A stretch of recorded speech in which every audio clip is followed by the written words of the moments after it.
7th, correct, collect, correct, collect. The English spelling is this. The IPA is this. Correct, collect, correct, collect. Please notice these two consonant sounds in the following examples. It is correct to collect payment for all accounts receivable. It is correct to collect payment for all accounts receivable.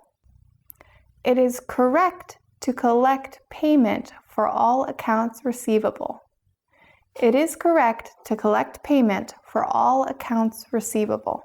Note, accounts payable means obligation, usually money owed to creditors. Note, accounts payable means obligation, usually money owed to creditors. Accounts receivable means money the company expects to receive from its customers.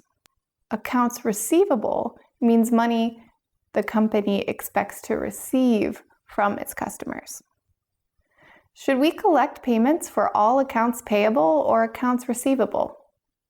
In order to be correct, you should collect payment for all accounts receivable. Should we collect payments for all accounts payable or accounts receivable? In order to be correct, you should collect payment for all accounts receivable.